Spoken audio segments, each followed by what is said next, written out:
من کفر باللہ من بعد ایمانی،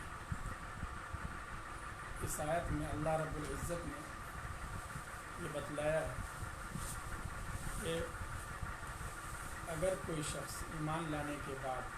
کفر کرتا ہے لیکن اس کا دل ایمان پر مطمئن ہے اور اس کے ساتھ ایسی زبردستی کی صورتحال پیش آئی کہ وہ مجبور ہو گیا،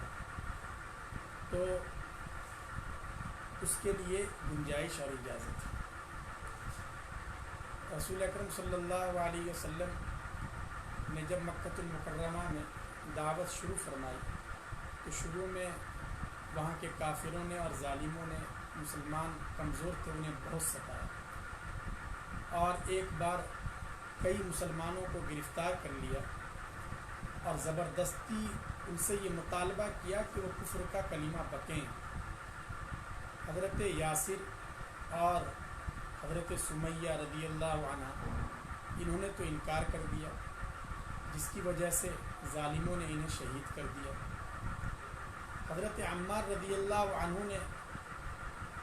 جان کے خوف سے کچھ کلمات کہہ دیے اور اس طرح ان کی جان تو بچ گئی، لیکن وہ بڑے پریشان ہوئے اور آپ صلی اللہ علیہ وسلم سے آ کر انہوں نے بتلایا کہ بہت برا ہوا، یہ صورتحال پیش آئی۔ آپ صلی اللہ علیہ وسلم نے دریافت فرمایا کہ اس وقت تمہارے دل کی کیا کیفیت تھی؟ تو انہوں نے کہا کہ دل میں ایمان مستحکم تھا۔ تو اللہ کے رسول صلی اللہ علیہ وسلم نے فرمایا تب تو کوئی حرج نہیں ہے، اس موقع کی یہ آیت ہے اور جس میں صاف کہا گیا ہے کہ اگر اس طرح کی صورتحال پیش آ جائے کہ جہاں آدمی پر زور زبردستی ہو تو اسے کفر کا کلمہ بکنا ہی ہے، کہیں اوباشوں نے، نوجوانوں نے اور اس طرح کے جو لوگ ہیں انہوں نے کسی مسلمان کو پکڑ لیا اور زبردستی کہا کہ تمہیں یہ کہنا ہی پڑے گا، تو کہہ رہے ہیں نقصان پہنچا دے گا، اور تو کہہ رہے ہیں کہ زبان سے کہنے کی اجازت ہے لیکن دل میں اللہ کی عظمت اور توحید کا عقیدہ اسی طرح راسخ ہونا چاہیے۔ لیکن اگر کوئی دل سے اس طرح کا کلمہ کہہ دے اور اس کے دل میں بھی کفر ہو تو پھر ایسے لوگوں پر اللہ کا غضب ہے۔ وَلَهُمْ اس کے بعد سورہ نحل جو مکمل ہوئی ہے وہ سورہ نحل کی تکمیل ہوئی ہے، اس میں اللہ رب العزت نے دعوت کے اسلوب اور طریقے سے روشناس کرایا ہے کہ حکمت کے ساتھ، موعظت کے ساتھ، یعنی اس طرح سمجھایا جائے کہ جس کی وجہ سے سامنے والے کے دل پر اثر پڑے، نصیحت کا انداز ہو، اور اگر بحث کی ضرورت پڑے تو اس کے لیے بھی بہتر سے بہتر طریقہ اپنایا جائے۔ بہت زیادہ مجادلہ، مناظرہ وہ کہ جس کی وجہ سے تنفر ہی بڑھ جائے، اس سے بچنا چاہیے نہیں ہوتا۔ اور اسی طرح تو اگلی آیت میں یہ بھی کہا گیا ہے کہ اگر بدلہ لینا ہے تو اتنا ہی بدلہ لو جتنا تمہارے ساتھ ظلم ہوا ہے، زیادتی ہوئی ہے۔ آپ صلی اللہ علیہ وسلم نے غزوہ احد کے موقع پر حضرت کی نعش کو دیکھ کر بہت زیادہ آپ کو تکلیف ہوئی تھی، اس لیے آپ نے قسم کھائی تھی، کیونکہ ان کے اعضاء کافروں نے الگ الگ کر دیے تھے، ناک الگ، کان الگ، اور بہت زیادہ ان کی لاش کی بے حرمتی کی تھی، مصلح کیا تھا۔ تو آپ صلی اللہ علیہ وسلم نے بھی قسم کھائی تھی کہ میں بھی آئندہ 70 کفار کی لاش کے ساتھ کروں گا۔ اللہ نے یہ آیت نازل کی کہ اگر بدلہ ہی لینا ہے تو جتنی زیادتی ہوئی ہے اتنا ہی بدلہ لو۔ وَلَئِن صَبَرْتُمْ، لیکن اگر صبر کر لیں تو یہ صبر کرنا بہتر ہے۔ چنانچہ فتح مکہ کے موقع پر یہ موقع تھا، سارے مجرمین آپ کے سامنے تھے، لیکن آپ صلی اللہ علیہ وسلم نے اس وقت یہ فرمایا کہ ہم صبر کریں گے، اور آپ نے کوئی بدلہ نہیں لیا۔ اس کے بعد جو ہے سورہ نحل ختم ہو کر سورہ بنی اسرائیل شروع ہو رہی ہے، اور اس کی شروعات ہو رہی ہے سبحان الذی اسریٰ بعبدہ لیلا من المسجد الحرام الی المسجد الاقصی سے۔ اس میں اسراء اور معراج، اسراء کا تذکرہ ہے۔ آپ صلی اللہ علیہ وسلم مکۃ المکرمہ میں تھے اور ہجرت سے 3 سال یا 4 سال پہلے یا کہ 1 سال قبل یہ واقعہ پیش آیا۔ حضرت جبریل علیہ السلام آئے اور وہ اللہ کے حکم سے آپ کو مسجد حرام سے مسجد اقصی لے گئے جو بیت المقدس میں واقع ہے، اور وہیں آپ صلی اللہ علیہ وسلم کو وہاں سے آسمان پر لے جایا گیا اور آسمانوں کی سیر کرائی گئی، اور پھر سدرۃ المنتہا تک پہنچے جہاں جبرائیل علیہ السلام، پھر آگے اللہ رب العزت سے ملاقات ہوئی جیسا کہ صحیح روایات سے ثابت ہے۔ تو اس میں جو ابتدائی واقعہ ہے جس کو اسرا کہا جاتا ہے، اس کا اللہ رب العزت نے ذکر کیا ہے کہ اللہ کی ذات پاک ہے، یعنی یہ اس پر تعجب اور شبہات مت کرنا، یہ اللہ تبارک و تعالیٰ فرما رہے ہیں، اور یہ اللہ تبارک و تعالیٰ کے لیے کوئی چیز مشکل نہیں ہے۔ اللہ تبارک و تعالیٰ نے اپنے بندے کو وہاں تک پہنچایا جس کے ارد گرد ہم نے اپنی برکتیں اتار رکھی ہیں۔ انہ هو السمیع العلیم، خوب سننے والا اور خوب دیکھنے والا ہے۔ اور ظاہر ہے کہ یہ جو معراج ہوئی تھی یہ صرف خواب کا واقعہ نہیں تھا، یہ جسم کے اعتبار سے تھا، اور اللہ رب العزت کے لیے کوئی مشکل نہیں ہے۔ اور پھر واپسی میں اکثر میں رسول اکرم صلی اللہ علیہ وسلم نے وہیں مسجد میں سارے ائمہ اکٹھے تھے، ان کی امامت فرمائی اور سارے ائمہ سے وہاں ملاقات ہوئی۔ تو اس کا تذکرہ ہے اور تفصیلات روایات میں موجود ہیں، اور یہ واقعہ بعض روایات سے پتہ چلتا ہے کہ رجب کی 27ویں شب میں یہ واقعہ پیش آیا تھا۔ تو اللہ رب العزت کا یہ بہت بڑا انعام تھا، اور یہ بطور معجزہ تھا آپ صلی اللہ علیہ وسلم کے لیے، تو اس کا تذکرہ اللہ رب العزت نے یہاں فرمایا ہے۔ لیکن جیسا کہ عرض کیا گیا، یہ صرف سونے اور نیند کے اعتبار سے نہیں تھا، بلکہ ظاہری جسم کے ساتھ آپ صلی اللہ علیہ وسلم تشریف لے گئے تھے۔ اس لیے کفار نے جب یہ سنا تو انہوں نے بہت مذاق اڑایا۔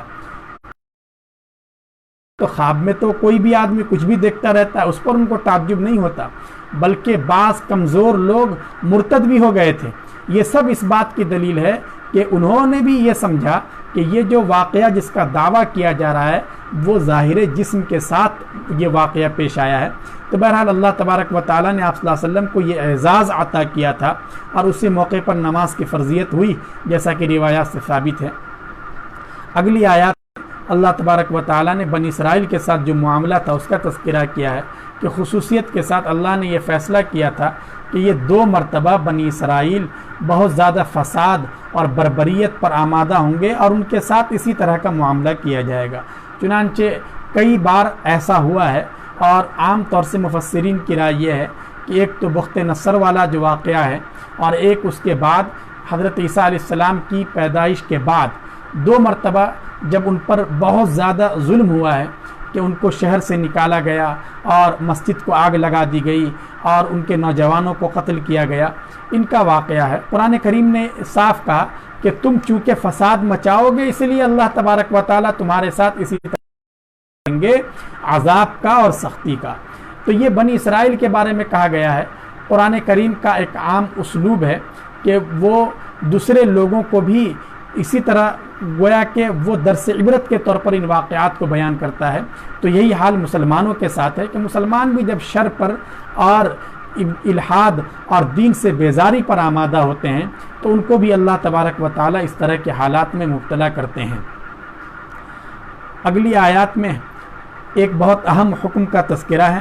وَقَضَىٰ رَبُّكَ أَلَّا تَعْبُدُوا إِلَّا إِيَّاهُ وَبِالْوَالِدَيْنِ إِحْسَانًا، کہ آپ کے رب نے یہ فیصلہ کیا ہے کہ صرف اللہ کی ہی عبادت کرنی ہے اور والدین کے ساتھ حسن سلوک کرنا ہے۔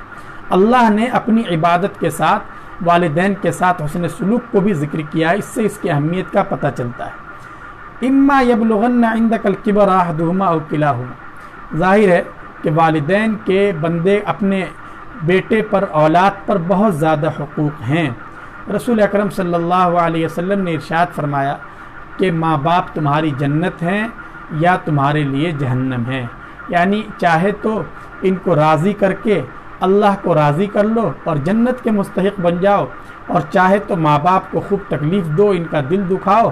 اور اللہ کو ناراض کر کے جہنم میں جانے والے بن جاؤ۔ آپ صلی اللہ علیہ وسلم نے یہ بھی فرمایا رضا الرب فی رضا الوالد، کہ یاد رکھو اگر باپ راضی ہے تو خدا راضی ہے، لیکن اگر کسی نے باپ کو ناراض کر رکھا ہے، ماں کا دل دکھا رکھا ہے، پریشان کر رکھا ہے، تو یہ اس بات کی دلیل ہے کہ اس کا رب اور اس کا خدا بھی اس سے ناراض ہے۔ اس لیے ماں باپ کی رضامندی یہ بہت زیادہ ضروری ہے، حتیٰ کہ حدیث پاک میں ہے کہ اللہ تبارک و تعالی اور گناہوں سے بچنا چاہیے۔ اللہ کتنی اہمیت سے اس کو ذکر کر رہے ہیں، اما یبلغن عندک الکبر احدہما او کلاہما، یاد رکھو اگر تمہارے والدین میں سے کوئی بھی ایک یا دونوں بڑھاپے کی عمر کو پہنچ جائیں تو تم انہیں اف بھی مت کہو، ان کے سامنے ہوں ہاں بھی مت کرو۔ یہ جو کہا کہ اگر بڑھاپے کی عمر کو پہنچ جائیں، والدین ہر حال میں قابل احترام ہیں، چاہے وہ کسی بھی عمر کے مرحلے میں ہوں، لیکن بڑھاپے میں چونکہ انہیں اپنے بچوں کی خدمت کی زیادہ ضرورت رہتی ہے، وہ محتاج ہوتے ہیں دوسروں کے سہارے کے اور دوسروں کی مدد اور تعاون کے، اور اس لیے بھی کہ بڑھاپے میں ان کے مزاج میں چڑچڑاپن بھی زیادہ آ جاتا ہے، اور اس وقت بیٹے بہت پریشانی محسوس کرتے ہیں، اس لیے کہا جاتا ہے اگر بڑھاپے کی عمر کو یہ پہنچ جاتے ہیں تو اس وقت بھی تمہیں ان کی پوری خدمت کرنی ہے اور عظمت کا خیال رکھنا ہے، اور ایسا کوئی بھی لفظ نہیں کہنا ہے کہ جس سے ذرہ برابر بھی ناراضگی اور تکلیف کا احساس ہوتا ہو۔ اف بھی مت کہنا، چہ جائے کہ زبان سے کوئی سخت جملہ کہہ دیا، برا بھلا اجازت ہے ہی نہیں، پیشانی پہ بل پڑ رہے ہیں، منہ بنا رہے ہیں، اف کہہ رہے ہیں، اس کی بھی اجازت نہیں۔ وَلَا تَنْهَرْهُمَا، انہیں جھڑکنا بھی مت، وَقُلْ لَهُمَا قَوْلًا كَرِيمًا، ان کے ساتھ نرمی سے بات کرو، ان کے ساتھ شفقت سے پیش آؤ، انکساری اور عاجزی کے ساتھ ان کے ساتھ پیش آؤ۔ اور اللہ نے تعلیم دی ہے کہ دیکھو دی ہے، قوت دی ہے، تمہارا اولاد ہے، سب کچھ ہے، تو بوڑھے والدین تمہیں بوجھ محسوس ہو رہا ہے، ان کی خدمت سے تمہیں عار محسوس ہو رہا ہے، یاد رکھو تم بھی تو بہت چھوٹے تھے اور تمہارے پیروں میں چلنے کی طاقت نہیں تھی، تمہاری توتلی زبان تھی اور تم نہ جانے کیسی کیسی حرکتیں کرتے تھے۔ یہ والدین ہی تو ہیں جنہوں نے تمہیں پالا ہے، نخرے برداشت کیے ہیں، تم اپنے بچپن کو بھول گئے اور اب جو ہے والدین کو آنکھیں دکھانے لگے۔ اللہ کہہ رہا ہے کہ نہیں، اپنے اس وقت کو یاد کرو، وَقُلْ رَبِّ ارْحَمْهُمَا كَمَا رَبَّيَانِي صَغِيرًا، اور اللہ سے دعا بھی کرو کہ ہمارے رب ان دونوں پر اس طرح رحم فرمائیے جس طرح انہوں نے بچپن میں جب میں چھوٹا تھا میری پرورش اور تربیت کی ہے۔ ہمیشہ پیش نظر رکھنا چاہیے اور ان کا بہت زیادہ خیال رکھنا چاہیے۔ آگے بھی رسالت سے متعلق کئی احکام ہیں اور انسان کی عظمت اور کرامت کا تذکرہ ہے کہ اللہ نے ان کو کرامت عطا کی ہے، اور پھر ایک وقت وہ آئے گا کہ جس وقت آخرت میں ہر آدمی کو اس کے نام اعمال کے ساتھ پکارا جائے گا، تو جس کو اس کا نام اعمال داہنے ہاتھ میں ملے گا وہ لوگ پڑھ کر خوش ہوں گے، اور جس کے بائیں ہاتھ میں نام اعمال آئے گا، اور اس کے پڑھنے کی بڑی فضیلت بھی ہے، خاص جو شخص اس کو پڑھتا ہے، حدیث پاک میں ہے زمین سے لے کر آسمان تک اس ہے، اور اللہ پاک اس سورت کی مدد سے دجال کے فتنے سے انسان کی حفاظت کرتے ہیں۔ یہ سورت جو شروع ہو رہی ہے اس میں بھی رسالت کا تذکرہ ہے۔ الحمدللہ الذی انزل علی عبدہ الکتاب، تمام تعریفیں اس اللہ کے لیے ہیں جس نے اپنے بندے پر کتاب نازل کی اور اس میں کوئی کجی نہیں رکھی ہے، بالکل صاف اور واضح کتاب ہے لوگوں کی ہدایت کے لیے۔ اس کے بعد اللہ کے رسول صلی اللہ علیہ وسلم کو کہا گیا ہے کہ آپ ان کو ڈرائیے، ان تک اللہ کا پیغام پہنچائیں۔ اگر یہ ایمان نہیں لاتے ہیں تو یقیناً آپ کو کڑھن ہے اور آپ کو درد محسوس ہوتا ہے، لیکن اتنا بھی کڑھن مت محسوس کیجئے کہ آپ کی جان ہی چلی جائے، آپ اتنے زیادہ دلگیر مت ہوئیے۔ ایسا لگتا ہے کہ اگر یہ لوگ قرآن کریم پر ایمان نہیں لائیں گے اور آپ کی دعوت کو نہیں مانیں گے تو آپ اپنے آپ کو ہی گھلا دیں گے اور ہلاک کر دیں گے۔ ایسا نہیں ہے، ایسا مت کیجئے، آپ اپنے آپ پر بھی رحم کیجئے، اپنا بھی خیال رکھیے۔ یہ اللہ تبارک و تعالیٰ نے یہ ہدایت دی ہے۔ اس کے بعد یہ اصحاب کہف کا واقعہ شروع ہوتا ہے۔ اس سورہ کہف میں 3 واقعات اہم ہیں، جن میں سے پہلا واقعہ ہے اِذْ أَوَى الْفِتْيَةُ إِلَى الْكَهْفِ فَقَالُوا رَبَّنَا آتِنَا مِن لَّدُنْكَ رَحْمَةً وَهَيِّئْ لَنَا مِنْ أَمْرِنَا رَشَدًا۔ یہ چند نوجوان لوگ تھے اور انہوں نے جا کر ایک غار میں پناہ لی تھی اور اللہ رب العزت سے رحمت طلب کی تھی۔ اللہ نے ان کی دعا قبول کی اور اللہ نے ان پر نیند مسلط کر دی۔ آگے اس واقعے کے اجزاء ہیں، تفصیلات اصل میں ایک ظالم بادشاہ تھا اور وہ بت پرست تھا. اس کا نام بعض کتابوں میں دقیانوس لکھا ہے اور وہ جس شہر میں تھا اس شہر کا نام لوگوں نے افسوس لکھا ہے. اب یہ شہر کہاں تھا، یہ کون سا علاقہ تھا، اردن کا علاقہ تھا یا یہ کہ اندلس اور اسپین کا علاقہ تھا، بہت سی رائے ہیں اور بہت سی جگہوں کے بارے میں لوگوں نے تحقیق کی ہے کہ فلاں جگہ اس طرح کے قبریں ملی ہیں یا اس طرح کے ڈھانچے ملے ہیں جس سے پتہ چلتا ہے کہ یہ اصحاب کہف تھے. بہرحال قرآن کریم نے اصل جو واقعے کے روح ہے جس سے عبرت مقصود ہے اس کو ذکر کیا ہے. ان نوجوانوں نے جب یہ دیکھا کہ قوم بت پرستی کی طرف اور ضلالت اور گمراہی کی طرف جا رہی ہے تو انہوں نے ٹھان لیا کہ نہیں، ہم تو صرف ایک اللہ کی عبادت کریں گے. چنانچہ میں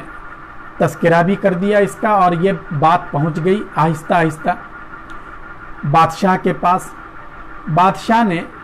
انہیں بلایا اور انہیں دھمکایا بھی اور یہ کہا کہ دیکھو، میں نے یہ سنا ہے کہ تم لوگ کسی نئے دین اور مذہب کو مان رہے ہو. مجھے تمہاری جوانی پہ ترس آ رہا ہے، اس لیے میں تم کو یہ موقع دیتا ہوں کہ تم سوچ لو، باز آ جاؤ، ورنہ ہم تم میں سے کسی کو نہیں چھوڑیں گے. اب یہ نوجوانوں نے جب یہ دیکھا کہ اب تو ہماری جان کے لالے پڑ رہے ہیں اور اب بچنا مشکل ہے، اپنے ایمان اور عقیدے کو بچانا مشکل ہے، تو انہوں نے ان کے دل کو اللہ نے مضبوط کر دیا اور انہوں نے سوچ لیا اور صاف کہہ دیا، ربنا رب السماوات والارض، ہمارا رب تو وہ ہے جو آسمانوں اور زمین کا رب ہے، ہم اس کے علاوہ کسی اور کو اپنا رب اور اپنا خدا نہیں مان سکتے. ہماری قوم یہ تو غلط راستے پر ہے، ان کے پاس کوئی دلیل تو ہے نہیں، بلا وجہ یہ اس طرح کی حرکتوں میں مبتلا ہے. پھر انہوں نے یہ سوچا کہ یہاں رہنا مشکل ہے، اللہ کی عبادت اور توحید پر باقی رہنا مشکل ہے، اس لیے قریب کے ہی ایک غار میں یہ چلے گئے کہ وہیں جائیں گے، ان لوگوں سے، ان ظالموں سے چھپ کر اللہ کی عبادت کریں گے. وہاں جانے کے بعد اس غار میں اللہ نے ان پر نیند مسلط کر دی اور وہ سوتے رہے. قرآن کریم میں آگے تذکرہ آ رہا ہے کہ 300 سال سے زیادہ تک وہیں اسی غار میں سوتے رہے. اور اس دوران اللہ نے ذکر کیا ہے کہ جب دھوپ آتی تھی تو وہ قریب سے تو تھی لیکن ان کے جسم پر نہیں پڑتی تھی تاکہ زندگی کے آثار رہیں لیکن ان کا جسم خراب نہ ہو. اور وہ اس طرح لیٹے ہوئے تھے کہ دیکھنے والے کو ایسا محسوس ہوگا کہ جیسے یہ بالکل جاگ رہے ہوں. ان کے ساتھ جو کتا تھا وہ بھی باہر چوکھٹ پر پیر پھیلا کے وہ اسی طرح بیٹھا ہوا تھا جیسے بالکل ان کی حفاظت کر رہا ہو. یہ اس کیفیت کے ساتھ اللہ نے انہیں سلایا اور لٹایا. اللہ فرماتے ہیں اس کے بعد ان کی آنکھ کھلی.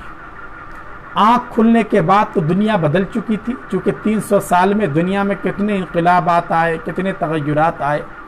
لیکن انہیں کچھ محسوس نہیں ہو پا رہا تھا. تو جب وہ بیدار ہوئے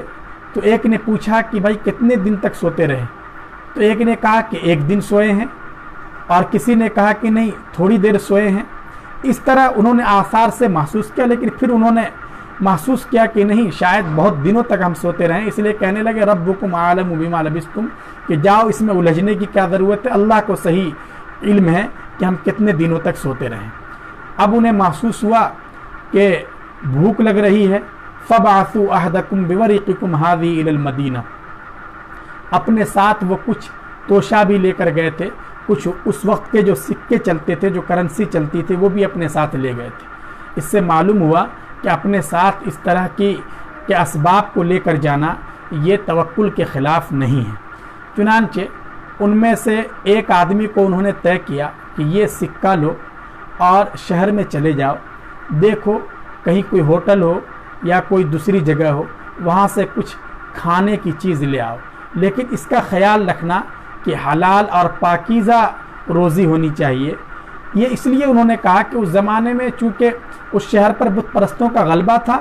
اس لیے ذبیحہ کی تحقیق ضروری تھی، ان کے اعتبار سے انہی لوگوں کی حکومت تھی. وَلْيَتَلَطَّفْ، اور کہا اچھی طرح وہ جائے، وَلَا يُشْعِرَنَّ بِكُمْ أَحَدًا، کسی کو پتہ نہیں چلنا چاہیے، اس لیے کہ اگر پتہ چل گیا تو وہ لوگ پھر ظلم کریں گے اور اپنے مذہب پر واپس لانے کی کوشش کریں گے. وَكَذَلِكَ أَثَرْنَا عَلَيْهِمْ، اللہ فرماتے ہیں کہ اس طرح ہم نے لوگوں کو ان پر مطلع کر دیا۔ یہ یہاں سے پہنچے وہ سکہ لے کر، وہ دیکھتے ہوئے ایک دکان پر پہنچ گئے اور دکاندار سے کہا کہ یہ پیسے لو اور ہمیں کچھ کھانے کی چیز دو۔ دکاندار نے جب یہ سکہ دیکھا کہ یہ سکہ 300 سالہ پرانا ہے، اس نے دوسرے دکاندار کو جو مارکیٹ میں تھے انہیں بتلایا، اور انہیں شبہ ہوا کہ شاید اس کو کہیں سے خزانہ ہاتھ لگ گیا ہے، اس لیے اس کو پکڑ کر بادشاہ کے سامنے پیش کر دیا۔ اللہ فرماتے ہیں اس طرح ہم نے لوگوں کو ان سے واقف کر دیا۔ بادشاہ نے جب دیکھا، صورتحال معلوم کی، تو اب یہ سمجھ گئے کہ صورتحال بدل چکی ہے، اس لیے پورا واقعہ بادشاہ سے عرض کر دیا کہ ہم لوگ ڈر کر ایک غار میں پناہ لیے ہوئے تھے، وہاں ہماری آنکھ کھلی ہے اور وہاں سے ہم کچھ خریداری کے لیے شہر میں آئے ہیں۔ بادشاہ کو ان کے بارے میں علم تھا۔ خزانے میں ایک تختی رکھی ہوئی تھی جس میں ان 7 افراد کے نام تھے کہ یہ لوگ غائب ہو گئے ہیں، ان کے فلاں جگہ کے رہنے والے لوگ ہیں، یہ تفصیلات موجود تھی، اور بادشاہ کو بھی ان کی تلاش تھی۔ بلکہ بعض روایات میں کہ بادشاہ اس وقت اللہ سے دعا کر رہا تھا کہ قوم کے کچھ لوگ جو مرنے کے بعد زندہ ہونے کو محال سمجھ رہے تھے ان کے لیے یہ آسان ہو جائے۔ چنانچہ اس وقت یہ واقعہ پیش آ گیا اور بادشاہ نے یہ سوچا کہ اللہ نے میری دعا قبول کر لی ہے، اور پھر اس نے ان کا بڑا اکرام کیا، اور اکرام کرنے کے بعد بادشاہ بھی لاؤ لشکر کے ساتھ اور شہر کے لوگوں کے ساتھ اس کے ساتھ یہ سب لوگ نکلے کہ چل کے اور جو دوسرے حضرات ہیں ان سے بھی ملاقات کریں۔ چنانچہ غار کے پاس یہ پہنچے۔ روایات میں ہے کہ سب سے پہلے یہ غار میں گئے اور اپنے ساتھیوں کو اطلاع دی کہ اب تو بادشاہ اہل حق میں سے ہیں اور وہ جو ظالم بادشاہ تھا اس کی حکومت ختم ہو چکی ہے، اس لیے آؤ ملاقات کر لو۔ یہ لوگ باہر آئے، سلام کیا اور اجازت دی، پھر غار میں گئے تو دوبارہ ان پر نیند مسلط ہو گئی اور پھر اس کے بعد انہیں موت آ گئی۔ تو یہ اللہ تبارک و تعالیٰ فرماتے ہیں کہ یہ ہم نے اس لیے کیا تھا تاکہ پتہ چل جائے کہ اللہ کا وعدہ برحق ہے اور قیامت میں کوئی شبہ نہیں ہے کہ جب اللہ رب العزت نے 300 سال تک 309 سال تک کے عرصے تک انہیں سلائے رکھا، جو بظاہر ایک طرح سے موت ہے، اس کے بعد انہیں دوبارہ زندہ کر دیا، تو اس طرح لوگوں کے سامنے ایک نمونہ آ گیا کہ ایسے ہی اللہ اس پر بھی قادر ہے کہ آئندہ بھی کئی سو سال سوتے رہنے کے بعد مرنے کے بعد اللہ پھر سے دوبارہ ان کو زندہ کر دیں۔ پھر اس کے بعد یہ ہے کہ آپس میں ان میں اختلاف ہوا کہ جب ان کا انتقال ہو گیا، لوگوں میں ان کی بڑی عظمت تھی، تو آپس میں یہ اختلاف ہوا کہ ان کے اس غار کے پاس کوئی یادگار بنانی چاہیے کہ جس سے لوگوں میں ان کی یاد باقی رہے۔ تو کچھ وہ لوگ تھے جو ملحد قسم کے تھے، انہوں نے یہ کہا کہ یہاں پہ کوئی ایسی چیز بنا دیتے ہیں پارک کے ٹائپ کی، یا اس طرح کا کوئی میوزیم ہو کہ جس کا تعلق عام لوگوں سے بھی ہو۔ لیکن اہل حق کا چونکہ وہاں غلبہ تھا، انہوں نے کہا نہیں، یہاں تو ہم مسجد بنائیں گے تاکہ یہاں اللہ کی عبادت بھی ہوتی رہے اور وہی ان لوگوں کی یادگار کے طور پر بھی ہو جائے۔ چنانچہ ان لوگوں نے وہاں مسجد بنائی اور اللہ کی عبادت بھی ہوتی رہی۔ اب رہی بات کہ وہ ان کی تعداد کیا تھی، تو قرآن کریم نے کہا ہے کہ خود ان میں اختلاف ہے۔ یہ اصحاب کہف کا جو واقعہ ہے، یہ چونکہ یہودیوں کی طرف سے سوال تھا اور یہودیوں کے پوچھنے پر آپ صلی اللہ علیہ وسلم نے کفار مکہ کو یہ جواب دیا تھا، تو یہودیوں میں بھی کئی گروہ تھے، ان کا تذکرہ ہے۔ اور تو اس میں کچھ لوگ یہ کہتے تھے کہ اصحاب کہف 3 تھے اور چوتھا ان کا کتا تھا، 5 تھے کچھ کا کہنا تھا اور چھٹا کتا تھا۔ قرآن کریم کہہ رہا ہے اصحاب کہف کا واقعہ یہ بہت ہی اہم واقعات میں سے ہے، جس سے مرنے کے بعد دوبارہ زندہ ہونے کے بارے میں جو لوگوں کو شبہات تھے اس زمانے میں، وہ شبہات ختم ہوئے، اور اللہ رب العزت نے اس کے ذریعے یہ بھی بتلایا کہ اللہ تبارک و تعالیٰ اپنے بندوں کی مدد کرتے ہیں، چاہے وہ بے سر و سامان ہوتے ہیں، اور لیکن اگر وہ حکومتوں سے مقابلہ کرنے پر آتے ہیں تو اللہ ان کو بھی مدد کرتے ہیں اور تعاون دیتے ہیں۔ اس لیے ہمیشہ حق کے ساتھ اور سچائی کے ساتھ اور صداقت کے ساتھ انسانوں کو کھڑا رہنا چاہیے اور اللہ کی مدد کا بھروسہ رکھنا چاہیے۔